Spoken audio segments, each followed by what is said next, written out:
Hi everybody, and welcome back to my channel. If you're new here, my name is Aaliyah. I'm a 21-year-old full-time content creator who makes stuff all over everywhere outside of YouTube, but today we're gonna be talking about YouTube, of course. But if you're not new here, hi, you already know, you know me, we're friends, we're like this, you know, whatever. So in today's video, you guys read the title. Today I'm going to be sharing how I like to film and edit my YouTube videos. Being a full-time content creator does in fact require a little bit of labor, not the most, but a little bit. So I'm gonna show you what tools I use to film, edit, get all my videos produced, everything like that, because you guys actually really do ask me this a lot. I don't want you to feel like I'm ignoring you. That's really rude. So I'm gonna be discussing what I use to film, how I edit, how to pick these things, how to pick the right tools for you, and then finally some tips on your creative process if you're interested in starting YouTube or taking out, you know, just wanting to level up kind of your filming and editing type of setup. Without further ado, let's go ahead and get into today's video. Let's start with the fun part. Let's talk all about cameras. I'm a full-time basically vlogger. I vlog my life, and this requires me to have certain types of cameras because I'm not trying to have a 10-pound vlogging setup.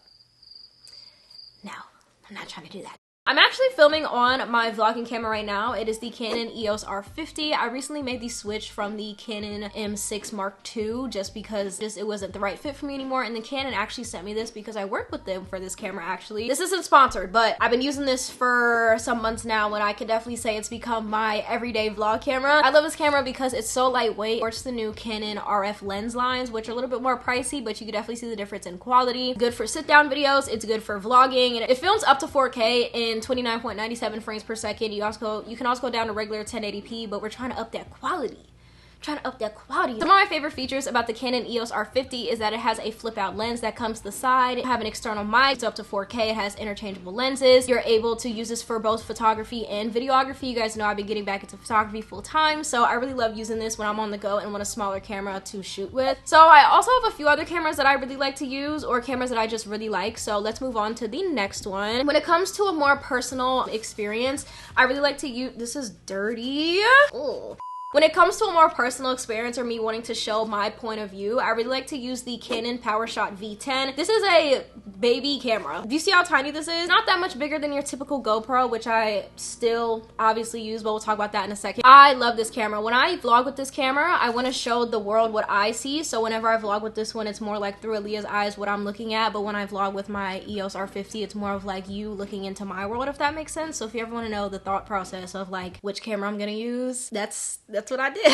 Love this camera. It's so handheld, so compact. This USB-C, amazing. If the camera ever dies when I'm out, I don't need to worry about charging an extra battery. You can get an external mic for this as well. This is really good as well because it shoots up to 4K. They have really cool features on here like skin smoothing, stabilization, all that, and I love it. I'm not gonna get into the details because if you wanted more info on that, you would probably look up a review. It has a super wide angle type of look, and I just love it. So fun, love it. And then finally, the final camera that I vlog with now is a GoPro Hero Black 11.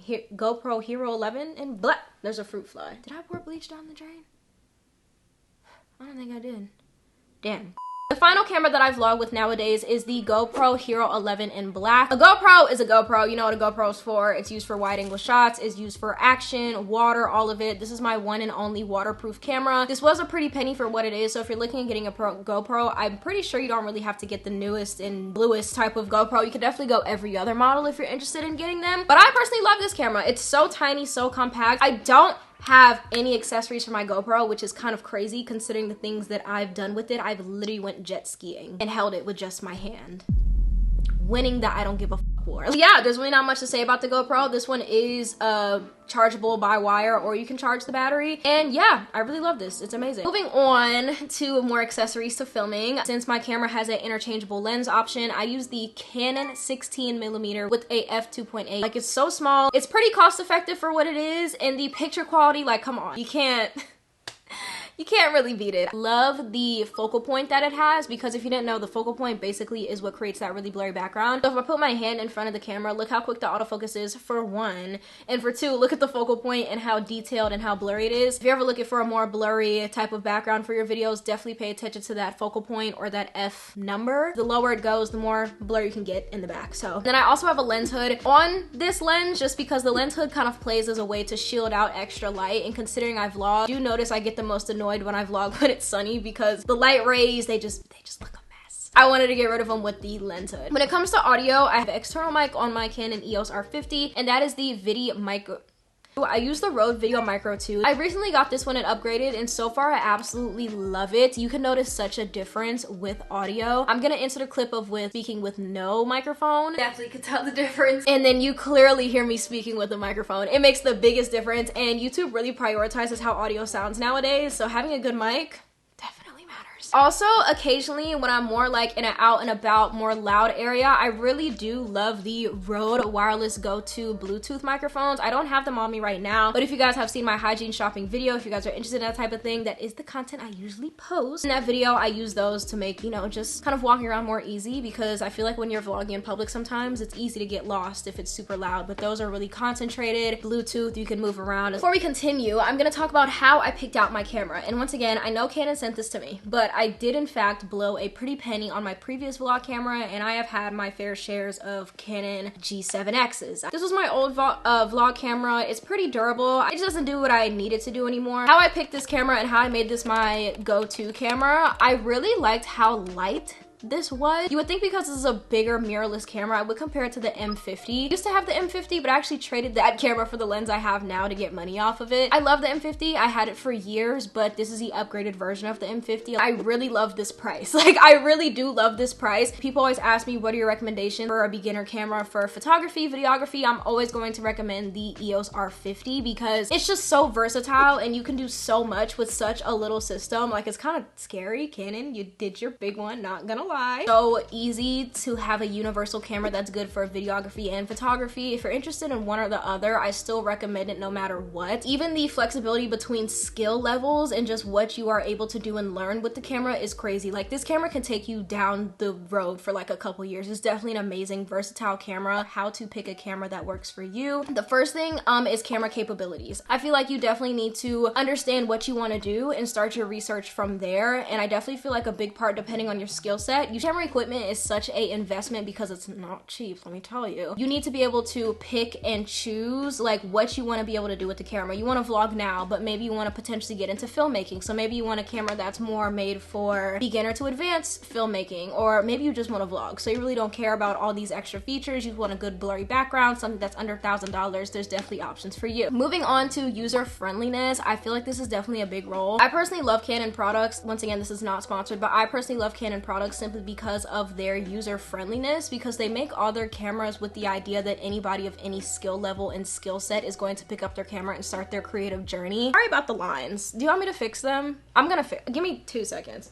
Got rid of some of our light, but I want you guys to be able to see me and not get annoyed. So yeah, I feel like if you're trying to learn how to do something, having something that's extremely complex is not going to be the best for you, because you're just now starting. Why would you want the most complex and advanced piece of equipment on the market, even though you're not really there at that skill set? By any means, you can learn for sure, but really shouldn't set yourself up in that situation if you don't have to. Camera pricing is also very, very, very important. Like I said, this is why I will ride and die for this R50, because for its versatility, what it does, the power that it has within its systems, it really just, it's very well priced, and I feel like what you can get out of it is worth the money. But some people don't think that, so I feel like you setting a strict budget should be able to help you pick out a camera, because budgets do limit what you can get, but you can also work with them to get the best things that you need to get out of something, if that makes sense. And then finally, do extensive research if you're able to. I know a lot of YouTubers do not gatekeep what they use. If you're curious about what cameras your favorite YouTubers or lenses have and own and what they use to film their videos, check their description box, look up to see if they mention it anywhere, Google it, check their stories. If you see their camera and their story screenshotted, zoom in, see what it is.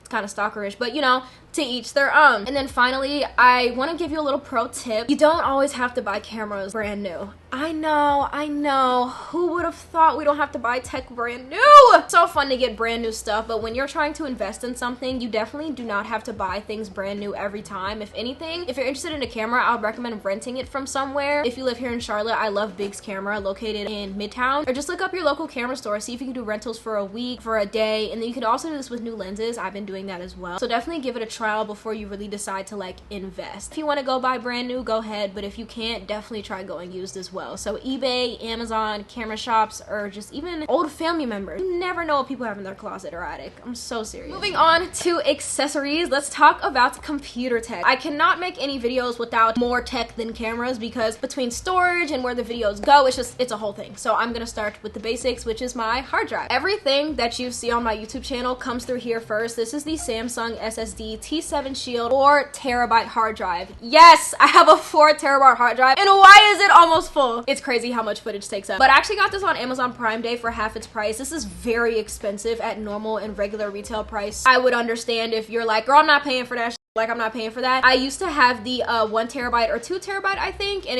I was tired of cleaning out my hard drive after every single video I posted. So I got the 4TB. Of course, this has to connect to something. I have a 2021 MacBook Pro. I'm gonna put a little screenshot of my specs on the screen because it is kind of important. This footage has to go somewhere. I do, in fact, have a plethora of SD cards. This isn't even all of them. I'm missing about 3 of them, and one's in this camera. I use these SanDisk Extreme Pro SD cards to film video and regular SanDisk ones to take photos because I just noticed that the Extreme ones are better for video, in my opinion. I do, in fact, buy the 1TB and 512TB SD card. The amount of footage I get on these SD cards is kind of sick. When I was filming on my M6 for a while, it would show you like the total like space you have on your SD card total. Why did I have between 30 and 40 hours of footage filming in 1080p at 60 frames per second? AKA, that's a lot of damn footage. And for reference, when I filmed Vlogmas, vlogging every day for a month took up 1 SD card on that 1TB card. If I had anything smaller than that, no.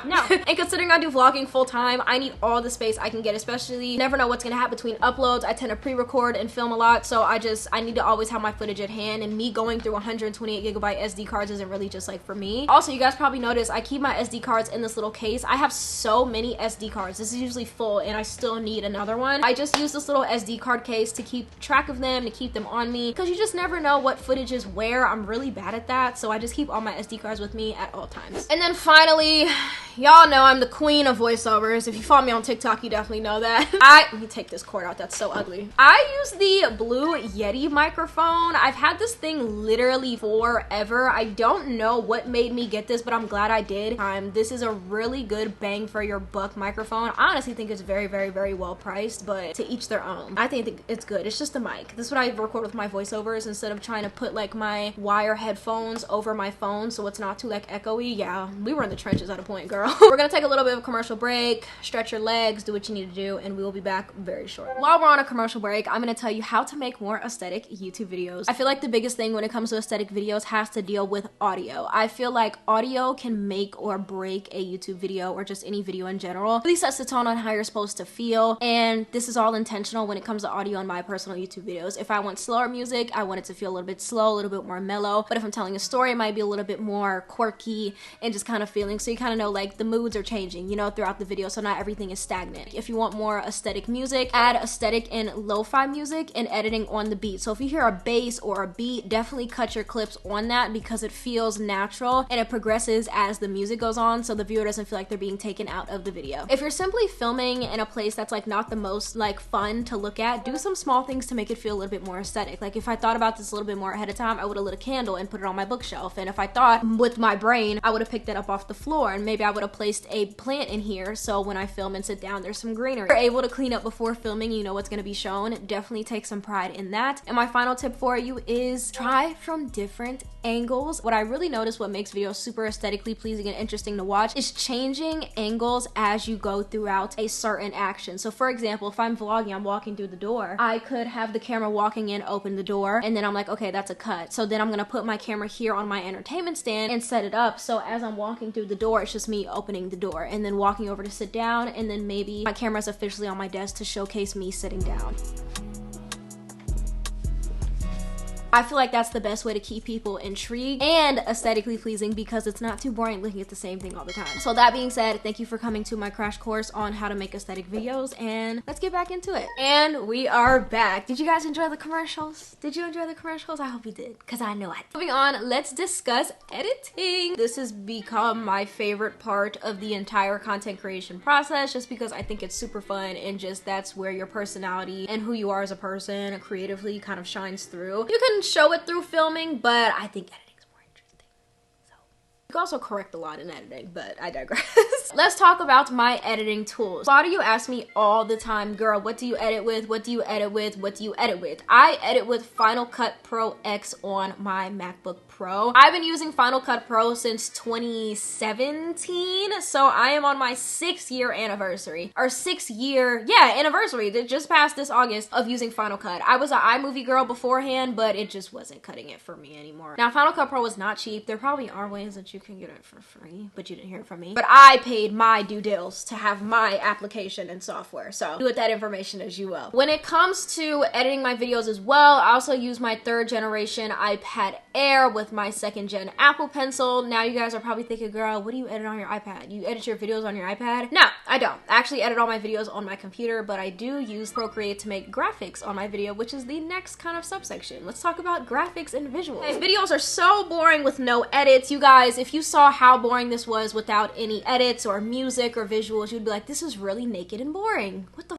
is going on? I like to get my visuals from 3 main places. The first place being Canva. I do in fact pay for Canva Pro. You can clock me if you want. I don't really care. I use Canva to make all my own graphics. If you ever watch my moving series or like video stuff like that, that Netflix intro, I made that myself on Canva. I would say like 50% of the time you see graphics on my videos, they're usually handmade. And then I also like to use dafont.com. Now, fonts are usually hard to find because a lot of people want to charge you for fonts because like as they should, because people made these by hand. You should definitely be paying people what they deserve. Some people really don't care as much. So you can go on websites like dafont.com to get a bunch of free fonts. I started using dafont.com literally over 5 years ago. Like I've been using that since day one because the Apple defaults, they don't do it. And since I am always so just like pro paying artists for their art, I have a subscription to this thing called creativemarket.com, and on Creative Market they literally have everything. I usually use it for fonts and graphics and stuff like that because I just like the font can be very limiting and kind of hard to find what you need to find, but I feel like on Creative Market creators are getting paid and then I also get what I need from that on top of having fonts, so that's what I like to have it for. I also have like PNGs, vector stuff, Photoshop like presets, Lightroom presets and all that, and you could probably find all that stuff for free somewhere else, but I like to aid in like getting creatives paid. But if that's not within your budget, totally understand. There's definitely other ways to get free things. Just some side things, I also really like to get stuff as presets if you're not really into color correcting yet, which is a little bit more advanced. I recently learned how to do it. You're looking at this is footage uncolor corrected for this video, and this is color corrected, so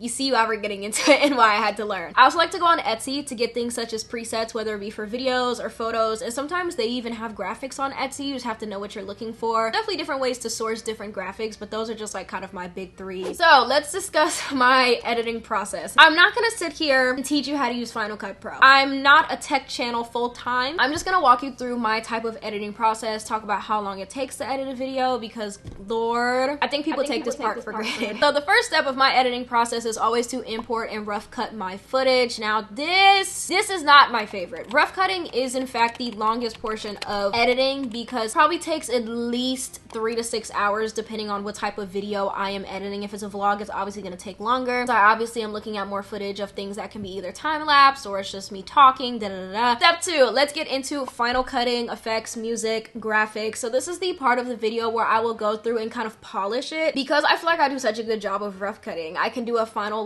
kind of final edit is what I like to call it. So this is where I add my graphics, my music, my visuals, any more cutting effects, so like transitions, sliding, those sliding effects, all that type of stuff. And also I didn't tell you where I get my music from. I get all my music from Epidemic Sound, and you can also get stuff like that off of SoundCloud, but I just prefer Epidemic Sound. It's another subscription thing that I pay for every month, and it's just so easy to find good bops on there. Or I screen record things off of YouTube. Pro tip, if you go on YouTube and look up something and you scroll down to the description, if the description has a song tagged, it's copyrighted, but if there's no song linked or tagged by YouTube, that means it is not. So finally, it's time for final viewing and finalizing and exporting the video. So I will usually watch my video about one more good time, and then I will be done and I will just simply export it. Anything else I want to cut out, I'll cut out, readjust what I need to readjust. If I notice the text isn't in line with the others, I'll fix where it's at. And this is like the more tedious part because after going through a video 2 times, 2 really good times, and this isn't even including going back through certain sections and rewatching certain sections, you see yourself 2 times like for an hour because I post longer videos in my opinion. it's like, damn, how much could you possibly say, girl? Moving on to some very popular questions. Ask you guys on my spam account if there's any questions that you had for me that has to deal with my filming and editing process, and let's get into a few of those. So first question, how do you know what to cut out? This is all personal preference. Some creators and some creators' audiences prefer less edited videos, so they won't cut out as much. They'll literally just leave in walking around, shuffling around the floor, doing whatever, just leaving in there because that's what their audience likes, and it also helps with watch time, but whatever. And some people cut out stuff more. I like my videos to be on the little bit faster paced because I don't want you guys to get bored, but I still feel like I leave in a good amount of stuff. It really just depends on the creator. Whatever you feel like flows best is probably what's best, but you also need to listen to your audience about what they like to see. If they want to see less editing, edit less. It actually saves you a lot of time. It's an 8 to 15 hour process.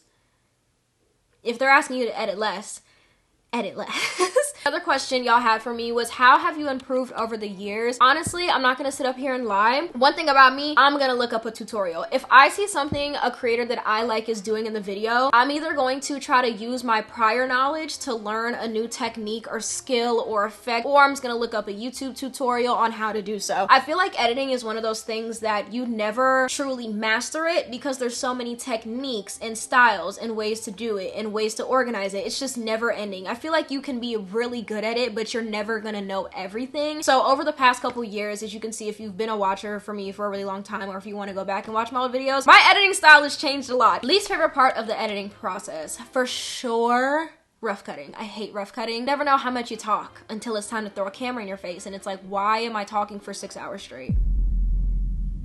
Girl, just get a podcast. What are you doing? How long does it take? Editing can usually take me from anywhere to 3 hours, depending if it's a sit-down video, to 15 hours, depending on if it's a long vlog or I'm posting a vlog that's an hour and a half long. Yes, it's giving short film, I'm aware. It really is a big range depending on the video type. I will say for sit-down videos, it's definitely not as long because I'm sitting down, moving. I can see when I'm not talking. I know when I restart saying something, when I stutter. I know where I need to put graphics pretty much in my head as I'm filming it. Like, I already know what the graphics are gonna look like for this video. And then usually for vlogs, it's a little bit longer because it's a lot more footage. So the longer the footage and more footage there is, the longer it usually takes me. How long does it take to make graphics and apply them? Depending on what graphics I'm making, it depends on how long it takes. It can be tedious because I'm a perfectionist, and that's my biggest issue with content creation. You can't be a perfectionist at this job. You're never gonna get anywhere with it. When I'm doing stuff on Canva, I usually go in with an idea. If you guys watch my hygiene routine video and you saw how I kind of made the graphics showcasing how often I use the products, what they're good for, I had that vision in my head, and all I did was brought it alive in Canva in about an hour and a half. Granted, I had to change it every time there was a new product, but the general outline, I'll actually insert the screenshot from my Notability where I like outline the video. So before we end this video, you guys know I like to leave you with something. I'm gonna give you some tips and tricks on how to improve / level up your filming and editing. You can just never like not improve, especially because it's such a broad field. Girl, there's always something to learn. The first thing is to take inspiration from creators you like. I'm actually gonna put a few of my favorite creators on the screen because they're so talented when it comes to editing and filming in their shots. I love taking inspiration from these, not exact copies, inspiration. When you take inspiration, you have to look at what somebody's doing, think to yourself why you like it, and use that why to generate your own type of thing. So for example, if I love how Mai uses a wide angle lens and how she's able to showcase her entire space, maybe I'm like, okay, let's get a wide angle lens, and I like it because it gives me a better sense of like background. So maybe I shouldn't be vlogging up in the camera's face 24/7. Maybe I should back up, show more space, and be more open about really panning around my space. Next tip is to try new angles and point of views. You'd be surprised at how much changing angles actually really impacts a video, how it's paced and how people view it, because if you're just showing the same angles from the same height from the same locations every single video, people are gonna get bored. I feel like if you just add new angles, it makes the biggest difference. I love to use different cameras and different equipment while I'm filming to change up how the video...